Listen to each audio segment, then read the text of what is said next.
Hello, everyone. Welcome to Here for the Horses. Glad you're here for the horses. Thanks for joining us today. I'm gonna kind of do a little different. Normally, I blather on nonstop the whole time, so this time you guys are gonna be able to, share some experiences or give some input or give some tips or tricks that might help other people because I think this is a subject that we've all felt at one point in time. And I have a couple different subjects that are similar to they're all kind of in the same realm, okay? So we can kind of go off on different things, but I'm going to talk a little bit about just feelings of inadequacy in the horse world, feelings of imposter syndrome. I'm going to talk about feeling out of place, comparing yourself, just some feelings and thoughts that enter our brain as equestrians that I think we've all felt at one point in time.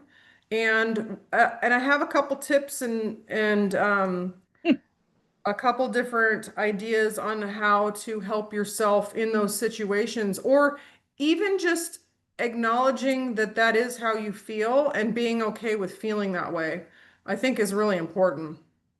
Um, so a lot of times we, in our society try to put on this face that we have it all together, Facebook, I don't know about you guys, but I don't put a bunch of garbage on Facebook. I only put the good stuff. Some people put all their laundry out there, which is a whole different way to do it. So I guess they're making it really real, but I don't do that. So I don't put that sort of stuff out there. And you can do whatever you want. That's what it's there for. But so some people on Facebook might look at me and go, "Oh, she does this with her horse and this with her horse."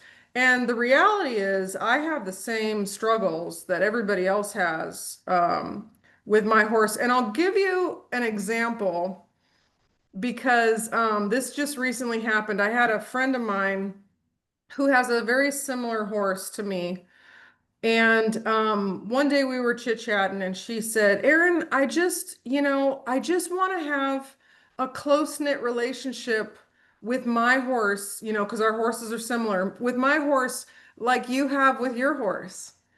And I didn't laugh out loud, but I definitely was like, what, really? Aim higher because we we struggle sometimes. And I started thinking about it and I was like, I feel pretty defeated a lot of the time with my mare just because she's an intense horse and she's really tough. And she isn't particularly fond of affection or attention. And so it's odd for me to go to different barns and stables, and I work on all these different horses. And I'll tell you what, you guys, they love me. And the owners will be like, my horse likes you more than it likes me. And I laugh. I go, oh, no, that's not true, da da da. But they do love me. They really do. They like see me coming and they like nicker. And I swear they like tell each other, oh, Aaron's here. And they like nicker down the hallway.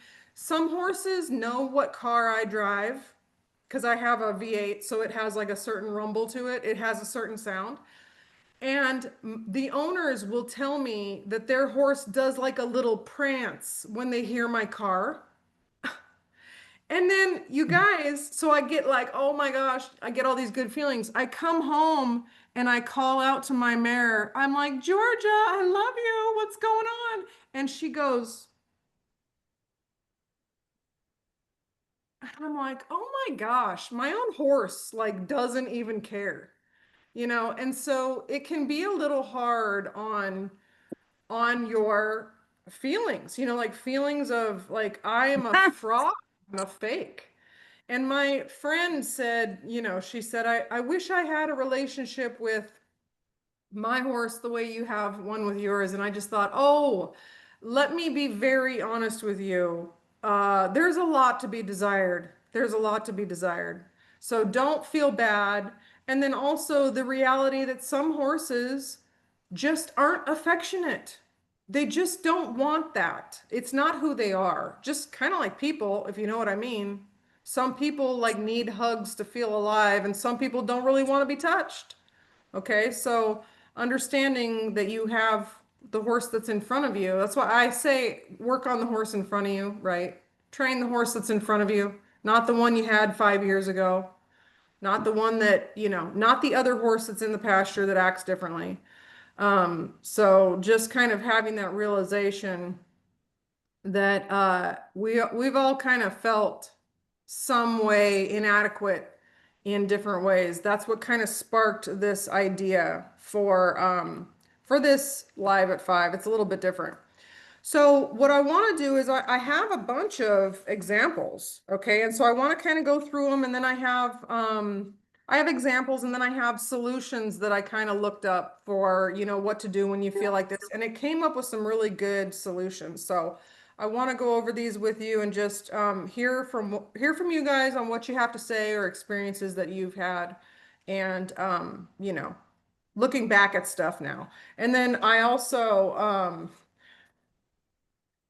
my I'll tell one more story and then I'm gonna open it up.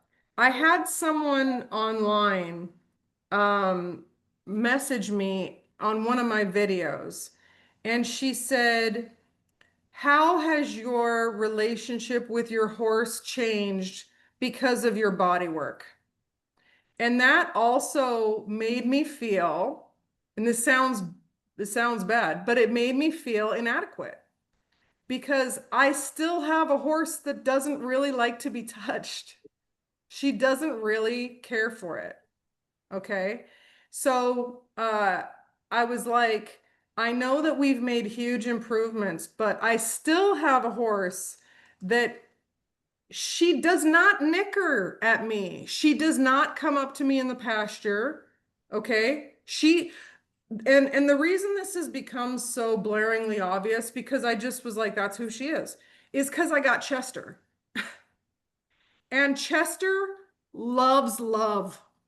He loves attention. He loves his name called. He loves when I look out at him and I go, Chester, he goes, and he runs up to me and he wants to touch me, and he's complete opposite. So it really brought to light Georgia, how much Georgia doesn't really like it. So when I got Georgia, I started a journal because I knew that Georgia was going to be my biggest challenge ever. So I'm just going to read a couple things. And a lot of you, I do see some new faces, so you guys might not know my Georgia Peach, but those of you who have been with me a long time, you know about her. You've probably heard a lot of my stories about her. But I'll quickly tell you, when I got her, she was feral. Okay, she wasn't wild. She wasn't a wild Mustang, but she was feral. Okay. You couldn't touch her. You couldn't make eye contact with her, and you certainly weren't going to ride her. Okay, there was none of that going on. So she was feral. If you had the halter on her and you could get a hold of it, she would lead. That's it. Okay, so I'm going to read you my little journal entries, and I'm only going to read you like the first. Well, it's funny because it goes pretty long into um it was like 8 months before I had a pretty serious breakthrough with her, so it was kind of crazy. But here, we'll just do this one. Saw this cute little horse on Craigslist, kind of wanted her. Not sure why, and I'll tell you, not sure why, because she looked like a dull-coated, skinny, boring red mare with a white blaze. That's why. And they had a horrible picture up of her. Horrible. It was an awful picture. Okay. Not sure why I wanted her, but I wanted her. Text the girl who owned her that horse doesn't know. Oh, that she said that the horse doesn't know anything. Went to see her a couple weeks later, not because I wanted to buy her anything. Yeah, she doesn't know anything. The girl wanted $750, which was too much. I let Alexis know that I would take her if she needed a home, but probably wouldn't pay for her. Okay, that was in July. And I told Alexis that anyone who will pay 750 for her does not know enough, and anyone who knows enough will not pay 750 for her. That's what I told her straight to her face. And I was just being honest. I was like, if you sell this horse for $750, you're selling her to someone that doesn't know what they're doing.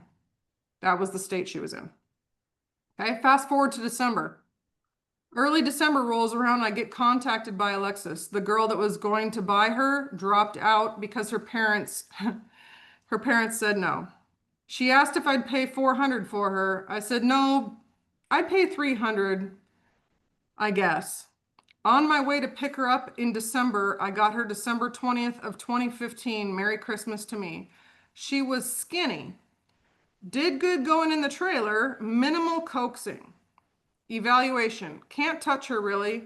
They leave her halter on because they couldn't catch her to get it off. So her halter was a rope halter, which was left on in the pasture, and it had been pulled on, like had settled enough to where it was just looped over her nose, barely. So it was like the worst case scenario. So I wanted to get that halter off, but you couldn't catch her. Evaluation at my house, very fearful, doesn't want or like to be touched, can't take the halter off because catching would be an issue. Highly reactive, major flea response, can't touch on the left shoulder. Oh, can touch on the left shoulder, but not comfortably, cannot walk past the rib cage or behind her. Feet have not been done in 2 years, no deworm in 2 years, 150 to 200 pounds underweight. Poor coat, never relaxes, won't smell anything. She wouldn't smell anything. Goal, desensitizing, be able to take the halter off and catch her, be able to touch, have her relax, have her feet done, begin training. Started round pen exercises, high flea instinct, learns quickly, doesn't want to come to the center, does good at following me, won't come up to me, can't clip lead line on her without the rope around her neck first. Will come into the stall for food, extremely fearful around people, won't smell anything. With the halter on, very fearful and head and mouth shy, can't brush the face or legs or go around the hind end or tail. Good with desensitizing to the stick and string, holds breath the entire time and will not relax or show signs of relaxing. We're into February now. February, put the bareback pad on her just to desensitize her to it. Good job, no issues. Continue working on desensitizing, good weight gain. Now able to take the halter off and catch her later. Been working on picking up her legs, very uneasy about giving up the legs. Won't hold for long. Have to ask, and I had a little breakthrough with her where I had to ask her to pick her feet up. I actually showed her with my own feet what I wanted her to do, and then she would pick her feet up. It was really interesting. First time ever she looked in my direction, I thought she was gonna kick me. Then she cocked her back leg and actually picked up her foot. It was amazing. Okay, another week later, does not like to be told, likes to be asked first. I figured that out with the halter. She likes to be asked if I can put the halter on her. She's prideful, she's confused, she's disappointed in how things turned out. She seems upset and saddened over she had a bad riding experience with the girl, but she yawned today.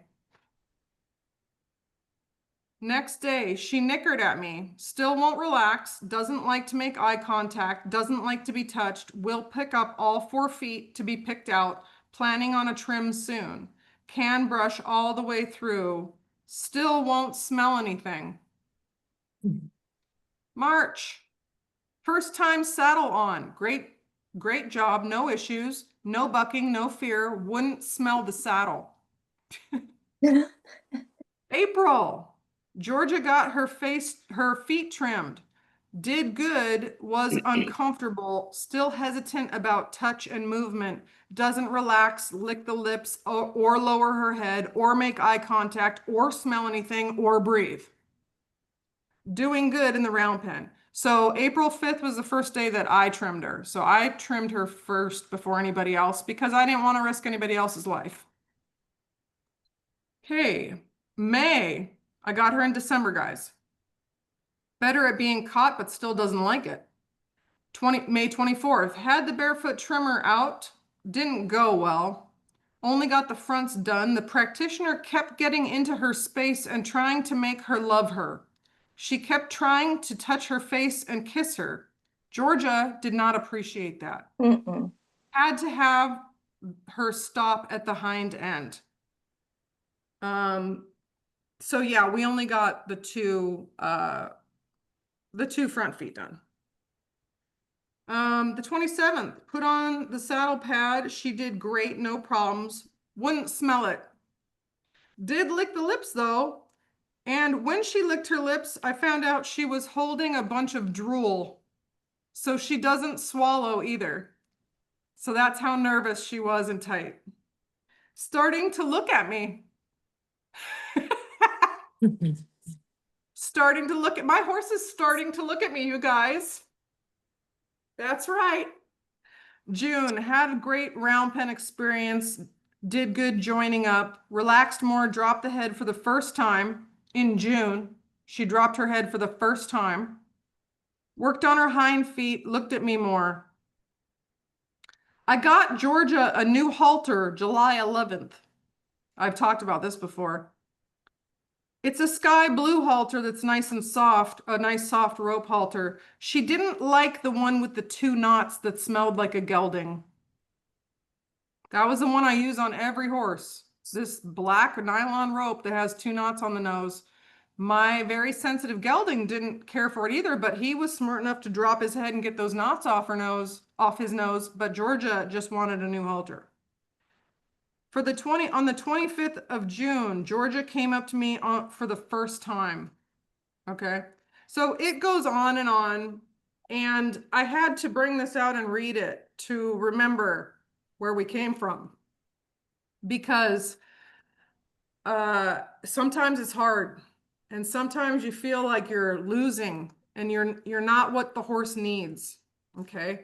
So you know, am I a fraud? I still could be. I don't know. But at least what I try to do is listen to the horse and get better every day, which she does. She gets better every day.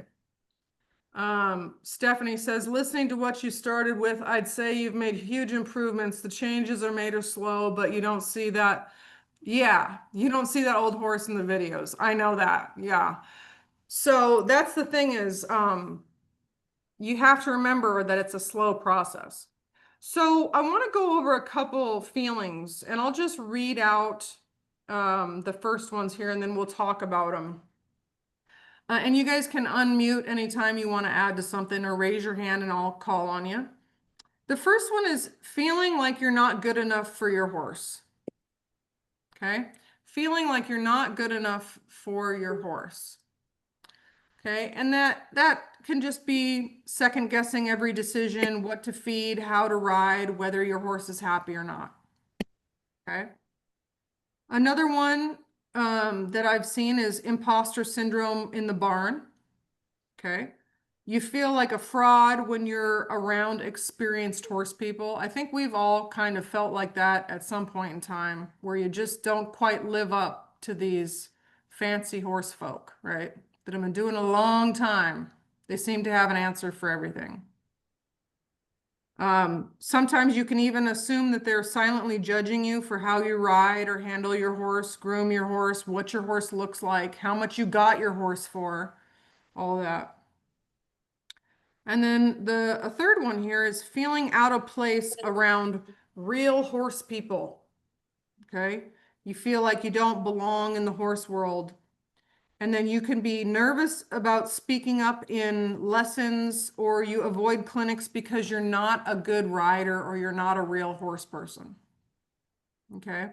And it's funny, I'm a pretty confident person just in general and with horses, and I have felt all of those things before. I have certainly felt all of those things before. So does anyone have any examples or things that they've done to help these situations? So one of the solutions for feeling like you're not good enough for your horse is to shift the focus from perfection to consistency and care. Okay? Be consistent and care for them. Your horse values your presence, not your credentials. Isn't that cool? So just feeling like you're not good enough for your horse. I hear that quite often. I think we all forget how much progress we've made with a particular horse. I mean, that's great that you were able to keep that journal for so long. I do more of a training type journal, and Yeah. Jeremy's always saying, "Look how far you've come." And I'm thinking, "Really?" It doesn't seem like we've made any progress at all, but if I pull out one of those journals from a couple of years ago and I think, "Oh my God," especially that roan horse, he was so spooky and so tense, and now he's just kind of turning into a steady Eddie, and it's a little perplexing some days, but yeah, it's just like we forget. We want like a milestone every week, and it doesn't happen that way. But then we forget. It's like that 1% better. He was 1% better today. He he did whatever 1% better. I forget that we're saddling at Liberty, and I forget that he's doing all those things, and he didn't come like that. So I think the journaling is a great idea. I wish we were all better at that. Yeah, and I noticed that mine tapered out after a while, and it's like we kept making progress. Like I kept having crazy experiences with her. So if I would have kept up on it, I would have had that for sure. What about imposter syndrome in the barn? Anybody feel like that? I can feel like that sometimes. Even well, for sure, obviously with massage, because there are better massage therapists out there. So I can feel like, am I making this difference or what is going on? There's so many different factors in how horses feel. I uh I had such a different beginning with horses than most people because I was raised on an Indian reservation. And so Oh, the horses ran wild and you just ran out and caught them and rode them. And I knew nothing about horses other than most of the time how not to fall off. That was it.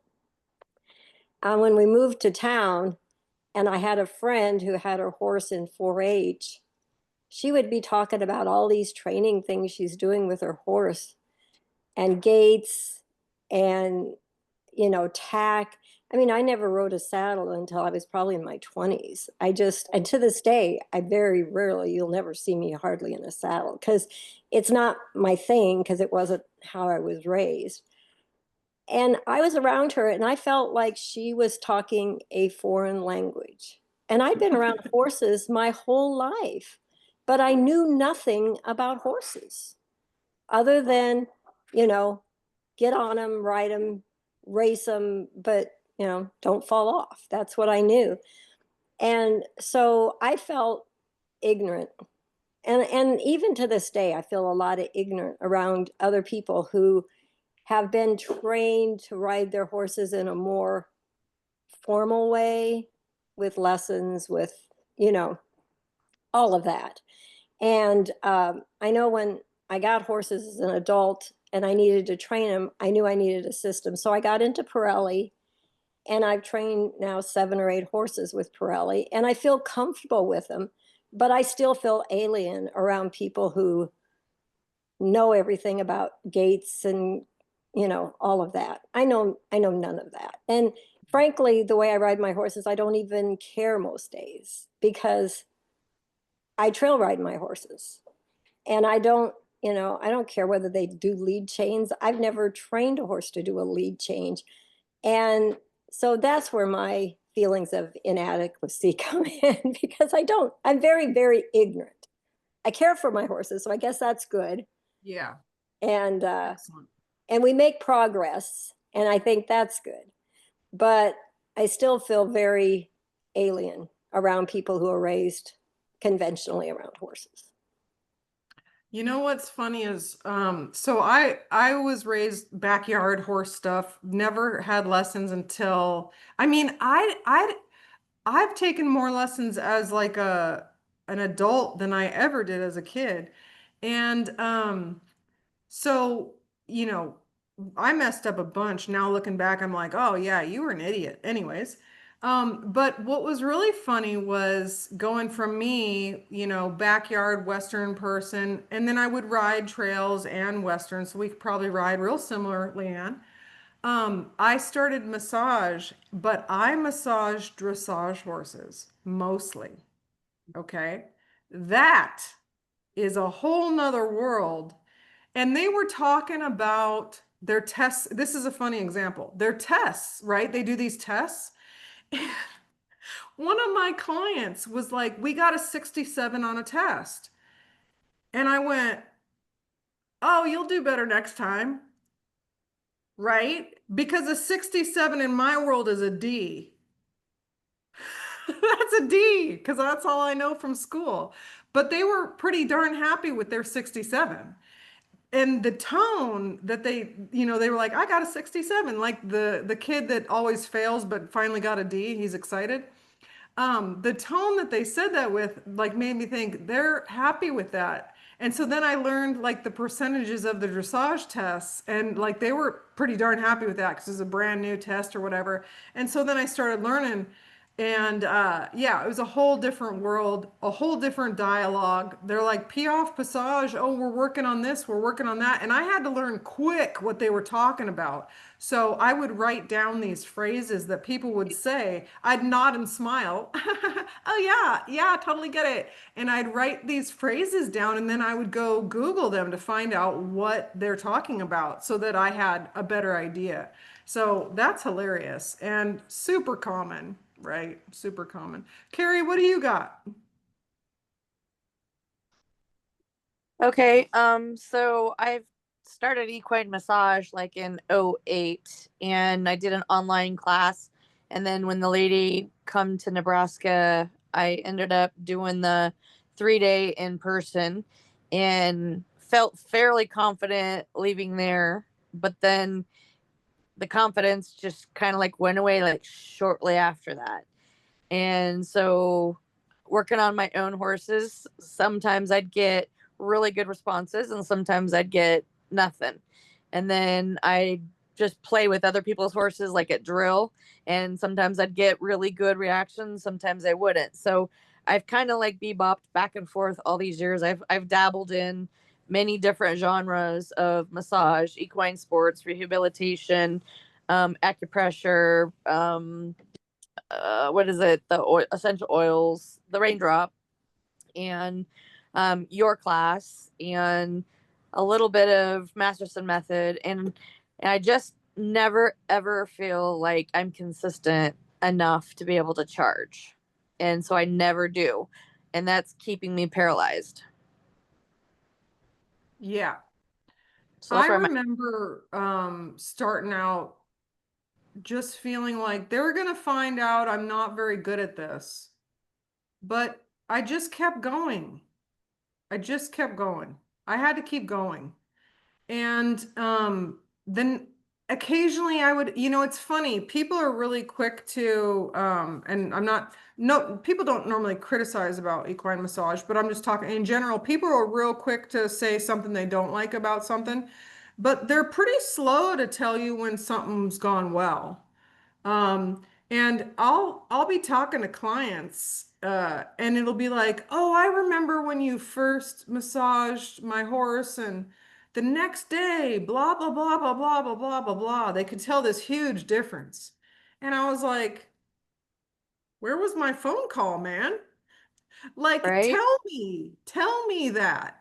And it's like I never knew that I had these positive impacts on these horses until like a lot later. Or if I would follow up with people, because I started doing that, because I started going like, is this horse better or not? Like, what am I doing? And so I would follow up with people and they would tell me these stories. Oh my gosh, they picked up the lead for the first time. And it's like, hey, call me, text me. I need to know this stuff. And at the end of appointments, I'm always like, tell me, how it goes tomorrow. I want to hear how it went. And, nothing. So yeah, it feels like sometimes you're not quite, you ain't quite got it, but you never know. And generally, I stop asking the owners and I just started paying attention to the horse and what they thought about me. And that's when I got, oh, I am pretty good at this because I'm getting the reaction from the horses that I'm looking for. And you have to remember, I just read a story about Georgia. Okay. So there's those horses too, that it's like you get a glance, you get a breath, just one. You get a lick and chew, but they're doing it behind the wall so you can't see it. Okay. Right. So, so don't give up. Don't give up. Just Okay. keep rubbing them horses. That's all. Just keep it up. It takes a long time. I say you got to massage about 100 horses before you're any good. Sorry. You do. It's a lot. Just keep rubbing them. Okay. Anybody else have something? I have to What say about, that that has happened with us quite a few times on the farrier work. You go work on something that you can hardly hang on to it. You hop around the yard for 3.5 hours and hope maybe you've done something. But I will say Jeremy's got two clients now. One team ropes and the other one is a team sorter. He gets a blow by blow every time they go to a competition. And the one guy, the roper is kind of a different duck. Um, and the horse has had some lameness issues. I'm in my own mind, I'm fairly certain the horse is stolen probably years ago, and he's not had very good care. And this guy finally got him, we got some radiographs, got all that stuff done. And he started roping at the local club and he's doing pretty good. And then all of a sudden the horse was sore again. And he was so mad at Jeremy about that. And the veterinarian too, because those two work together. And so he went home and he pulled the shoes on the horse and blah blah blah. I finally hauled him off he called Jeremy, and Jeremy said, I'm the farrier, not the veterinarian. Go see the veterinarian first. So he went and saw this guy, re-radiographed him. The radiographs look better. He's navicular, he's big horse on small feet, blah blah blah. Anyhow, he brings him home and he calls Jeremy. And Jeremy says, you got a shoeing prescription, or we're going to go back to doing what we're doing. And he goes over there, and the horse had overreached and torn off the outside of one foot, one front foot. But it was kind of weird. It just kind of peeled it up and then it laid back down. oh my gosh. So Jeremy had the hoof testers on that, trying to figure out, what else was going on. And he touched that, and that horse just lost his Wheaties. So then got a good look and found out what was going on. So the guy had gotten his butt chewed from the veterinarian, and then Jeremy found that thing, and it was like, this is a housing problem. He's got some kind of weird panels up that the horse has to travel across. And it's been told to take those down and do something different. Anyhow, long story short, gets him all fixed up, goes roping again, and the horse is just killing it because now they relieve the pressure on the foot. He's moving forward really well again. And now every time he goes somewhere, he got an email or a text message yesterday. We went here, he roped really good. We got in the money. It's a blow by blow. So, cautionary tale, careful what you wish for. Yeah, for real. That's hilarious. You never really know what is going on at home either, so that's tough. That's a tough one. Sue said, I've learned to not approach a horse with an agenda that helps me to listen to the horse and follow his or her lead. That's fantastic advice. we have agendas as people. Wanda kind of mentioned that, you know, we want to check this box and check that box, and we have goals, right? We have programs we're on. And oh man, I had a really good quote. Did I write it down somewhere? Oh, I might have taken a screenshot of it. But it was something like, I can't remember who said it. That's why I have to write everything down. But it was something like, you might have a goal, and oh, I did write it down. Let me not butcher it and find it. It was by Gabby Noir. She does some kind of cool stuff. I bought her clinic. Um, but it was a saying about you might have an agenda, but your horse is not on your timeline. Okay. You get to dictate what you're doing, but your horse, oh, that was it. You get to, it was something like you get to dictate what you're doing, but your horse gets to dictate how quickly you do it. So that's kind of cool, right? And I'll find it because I know I took a screenshot of it because it was really good. It's like you might be able to decide what you're doing, but your horse is the one who's going to say when it's going to get done. So that's great advice, Sue. You know, we can come with an agenda. It doesn't mean it's going to go well. So trying to, especially when you're doing body work, if you can, you know, a lot of times when you show up doing body work, the trainer tells you, this is what's going on. They have a tight back. They have this, they have this. And I go, awesome, cool, thank you. Appreciate it. I'll take a look at that. But I really kind of blank that out now. And then I just start and I tell the story of the muscles. Okay. So I don't really, I care what the trainer says because trainers are fantastic and I love working with them and they know the horses really well and they pay attention, but the muscles are going to tell a story and that's what I'm going to tell you. I'm not going to try to relate what the muscles say to what you said. I'm not going to do that. You can do it. I'm just going to tell you what the muscles have told me. That's it.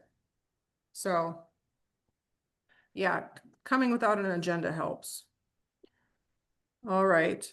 Feeling out of place around real horse people. Okay.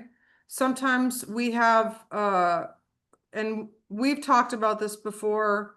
Wanda and Jeremy talked about it in their hoof care clinic, is that you have to be the advocate for your horse. So, not speaking up because you feel like you're not a real horse person, you know, or putting a situation, you know, for example, when I was reading in my journal, I had to call my farrier appointment halfway because the lady kept trying to kiss my horse. My horse doesn't like kisses.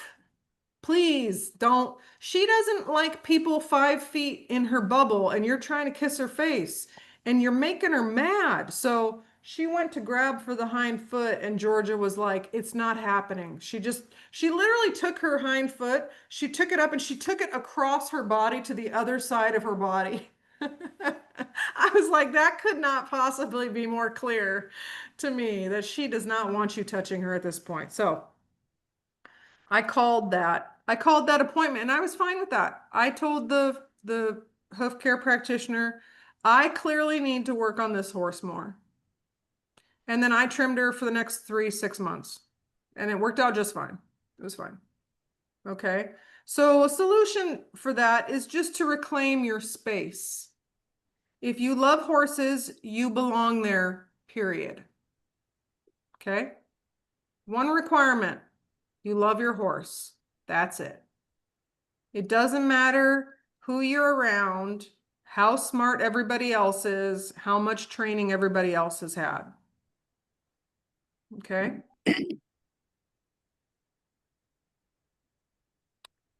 Another one that we can fall into is the comparison trap.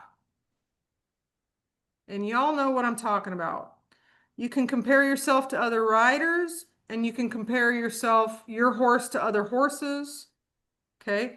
Constantly comparing your horse or your progress or your gear or your barn or your horse trailer or your tack, whatever it is, comparison will kill the joy in your relationship.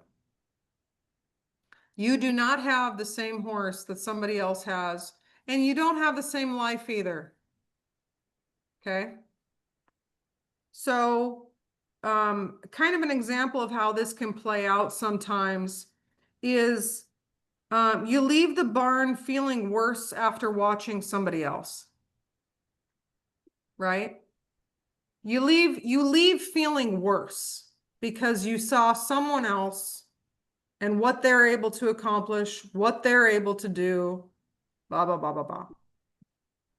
And I remember watching trainers who, I mean, they do it for a living, so there's one thing. But they get these horses walk, trot, canter in like a week. And I'll tell you what, Georgia did not canter for a year. I mean, I didn't want to die, so there was a factor. But it's like I would see these people turn these horses around in 30 days, walk, trot, canter. And I just thought, oh my gosh, that's wild. And then I kept feeling like I was behind. I kept feeling like I wasn't good enough, right? I'm not good enough. I don't have the talent. I can't, my seat's not that good. I don't ride my horse 5 days a week. And I'll tell you something. Trainers don't like Georgia. Multiple trainers do not like Georgia because it's on her timeline. And you try to put rides on that horse in 30 days like you do some other horses, and you're not going to have a good time. So that I real quickly figured that out when like the third trainer that I ran into at like different I would go to these like clinics and like do stuff with my horse, right? Just to expose her and da da da. And the is funny. The trainers or the clinicians, other than Molly always appreciated Georgia. Bruce Chalfant, a guy I trained with, appreciates Georgia, and Rada, the person I'm training with now, appreciates Georgia. But all the other trainers that I would work with at clinics, they start liking her in the beginning because you can tell she's smart and she likes to work and she does cool stuff. About halfway through, they're not a fan. They're not a fan of her. And it's like they can tell how different she is and how much more work she would take. So I found that really interesting is that when I started noticing that trainers who train for a living, right? They train for a living, don't like my horse about halfway through a clinic. I go, yeah, because you don't have the time that she's going to require and the patience. You don't have it. And I get it. You do it for a living. I get that. But that's why she's with me. And she would not last with you because she got picked up at an auction. The girl I got her from an auction. Okay. I know why she was at the auction. She was healthy, beautiful when she was at weight, good looking horse. I know why she was at the auction. Okay. So yeah, just noticing other people and the way they feel. Sandra says, you have to remember that we all bring something to the table when it comes to horses. Just because they're an expert doesn't mean you don't have something to add. We all have experience and knowledge to share. That is 100% true. I have something to say too about your issue with your mare. Um, my husband and I flew halfway across the country when I was looking at this little gelding to buy. I just fell in love with them, so we decided we'll go spend the weekend with him. So we went there, and they bring the horse out, and she's got the big spurs on. She gets on the horse. She's in the horse's face, and she's riding him hard. She's doing everything, but she's riding him really hard. And I turned to my husband and I said, I don't even want to try this horse because I'm not going to ride him that way. So my husband's like, we just flew halfway across the country. You're going to ride this horse. So I ride the horse and I spend the weekend with the horse, and it's a really nice horse. So I get the horse home, and guess what happens? It's not the same horse because I don't No. ride like that, you know? So, like you said about trainers giving up, like it was kind of the same thing with him. I had to start from square one, and it was Yeah. very humbling. Um, because when I rode him there for that whole weekend, he was a great horse because he was all tuned up the way that they did it. Then I brought him home, and he doesn't like pressure. He doesn't, there was just so many things that he didn't like anymore, and he wouldn't respond to kindness. It was strange. But, it's really humbling, and it took a long time, about 2 years, and now he's finally coming around again, and he's the horse that he's so much fun to ride, and he's my partner now. He's not doing it because he's being told to. It's just we can't give up on those horses that have a brain, and they just, I don't know. I don't know where I'm going with this story, but Yeah. just because she was the expert rider and the trainer, not every horse responds to that, you No, know?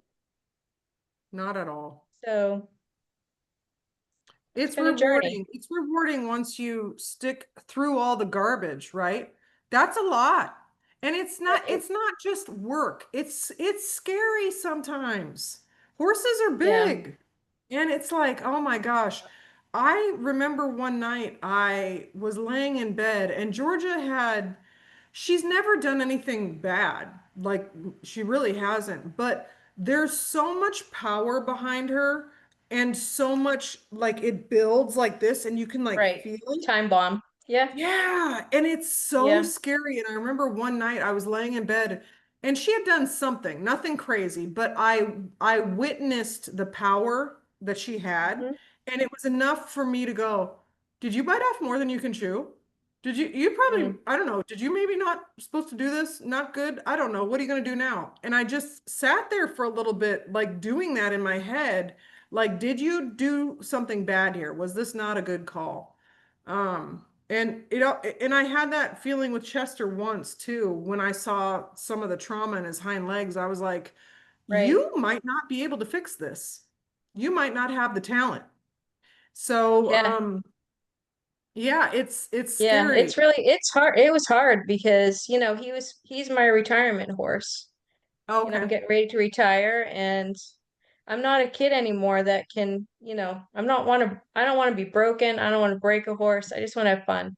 And we're Yeah. finally getting there, but it was 2 years. Like we had to go back and start from the walk and Yep. bending and, trotting, and, it wasn't about the big bit anymore. It was like, I'm going to try a little, three-piece snaffle. Let's try that, you know?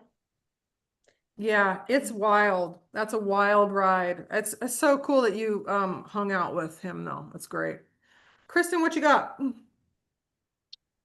So my biggest thing is I'm sitting here listening, thinking of things, is mindset. So I believe your mindset is like the biggest thing you can have. Know your limitations, of course. Like I have a brain injury from a car accident. And so I'm not going to get on a horse that's going to rear or buck me off. I'm just not going to do it because I know my limitations. But I take in a couple training horses every once in a while and they all have their problems, but like I just have to get in the mindset like I know I can fix this horse, especially with your class. Like I know that I can help this horse. It might not be a month, it might be a month and a half to 2 months, but I know I can fix this horse. And also then just surrounding yourself with like-minded people like we have here and Yep. bouncing ideas and stuff. And I think that's huge also. Absolutely. I love that. Thank you, Kristen. Anybody else got something? I have another one here. I mean, I actually have three. So what I'm gonna do, I'll tell you now in case anyone has to head out, but I have a whole list of different things. So I have 12. So if you're not following me on Facebook, follow me on Facebook because this week and next week, I'm just going to drop some of these out. And it's kind of cool because they're set up the problem, an example, and a solution. So kind of the mindset about how you can get over some of this stuff. So this week, I'm going to be dropping some of these out on Facebook, hopefully helping people that have similar situations. that struggle with some of these feelings. Because I mean, I can honestly come up with an example on all these from with myself. And so I'm like, geez, it is pretty common. What you got, Leanne? I was just, as we were talking, thinking of one other thing that I have an issue with sometimes. And it's, we're talking about comparing yourself to other people and comparing yourself to trainers or whatever. But the other thing I need to remember is that, Ellie and I have spent a lot of years together. And now I have these young ones. And I don't have the years with them yet. And so it's sometimes when you have different horses you're training or massaging or whatever, you got to remember not to compare them to other horses. Like you say, deal with the horse that's in front of you. Because, if I go back, I mean, if I spend 17 years with Jubilee, or not Jubilee, but with another horse, but with Buckaroo and Mystic Knight, I would expect them to be where Ellie is, because I've spent that time with them. But it's hard sometimes for me to remember. They're both right now so far. I mean, she was feral. Like when I got her, she was, That a girl. and I knew I liked her. she was crazy. She'd only been haltered once and they couldn't get it off, and she was a foal, so it grew in her face. So then they had to hog tie her to get it off, and they never caught her again after that. And when I got her, the only way we got her is her two pasture mates. We haltered them and walked them over. She's from the farm next door, and just let her run wild and bring her over into my round pen where I could start working with her. Her owner got really sick and had to dispose of his horses, so to speak. And so I ended up with her. But, she's a really good horse other than when she got sick. And so I forget, because I mean, I couldn't touch her. I couldn't halter her. I couldn't do anything with her. I couldn't pick up her feet. And she was 8. And Mystic Knight and Buckaroo are just 5 and 6. I mean, so for me, they're so far ahead of where she was at. But I forget, like your little journal, I'm not a journal person, but I could see if I went back to, the first day, couldn't touch her, couldn't look at her. Yeah. I mean, I was afraid she was going to jump out of the round pen. And if she did, I knew she was gone because I'd never catch her, Yep. you know. So she That's was, awesome. I didn't know we had the same little yeah, horse there. yeah, she was wild. That's awesome. All right. Another one. So we talked a little bit about comparison. I do like the solution for comparison. The solution is use comparison as curiosity, not criticism. Okay? So ask yourself, what can I learn from that? Not why am I behind? What can I learn from that? Okay. The next one here is shame after a bad ride or a mistake. Ooh, I did this recently with Chester by accident. Okay. Problem one, rough moment with your horse spirals into self-blame. An example, actually, I'll use my own example. This one says your horse spooks and you freeze, then you beat yourself up the whole drive home. Oh, this sounds like somebody at a show.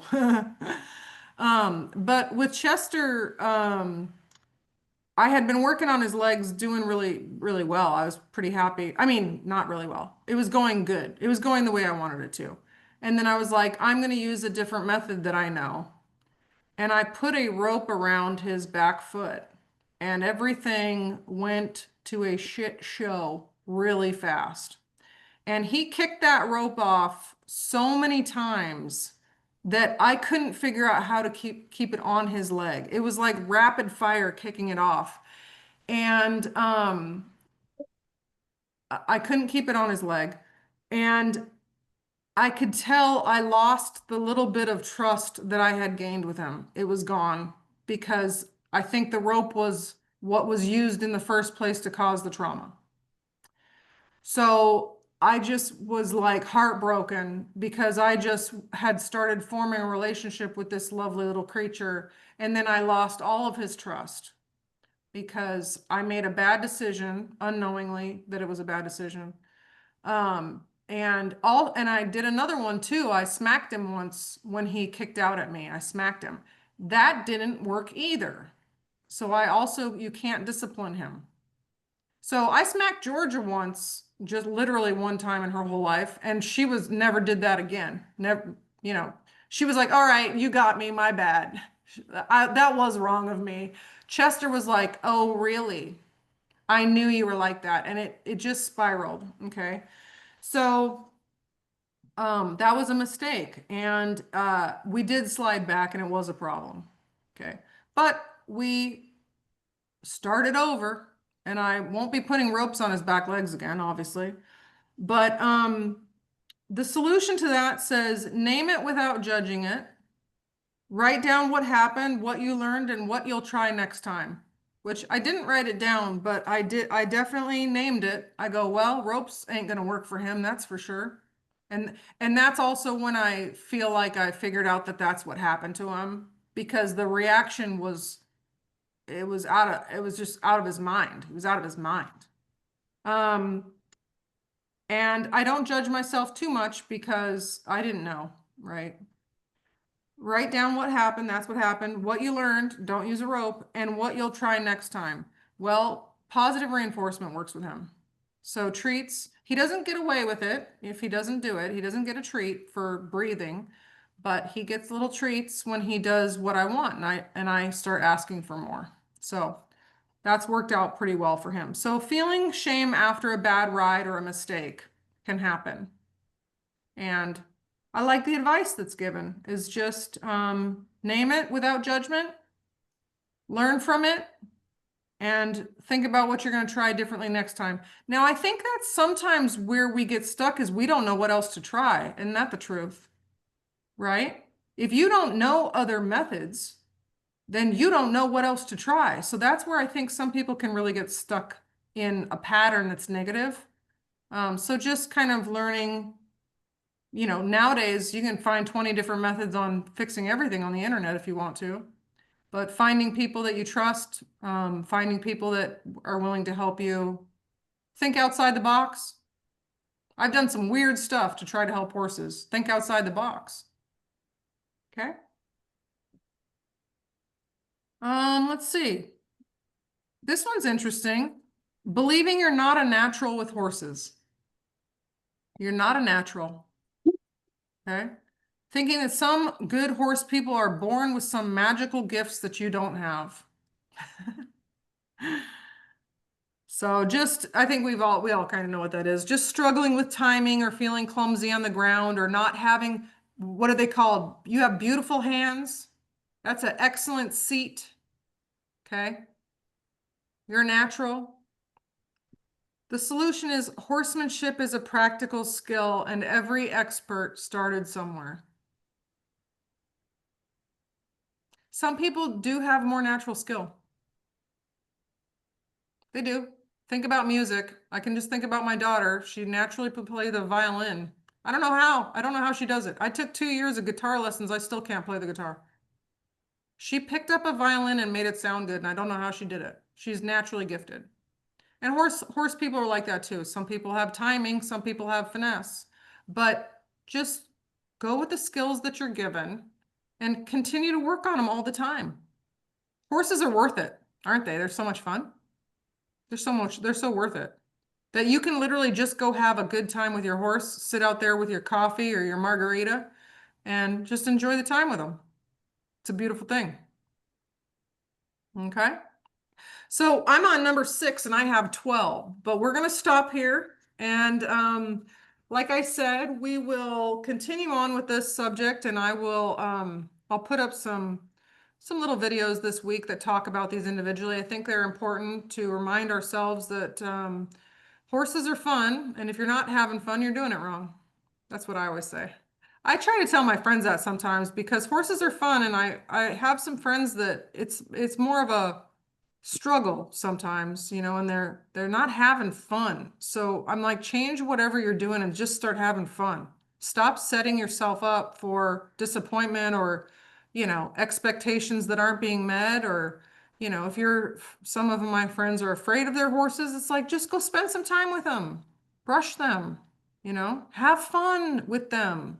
If you aren't having fun, something somewhere is wrong because horses are awesome. Right? They're so cool. So cool. So thank you guys for joining me for this. I'll be putting up some little posts this week. So if you're not on my Facebook, jump on there and check it out.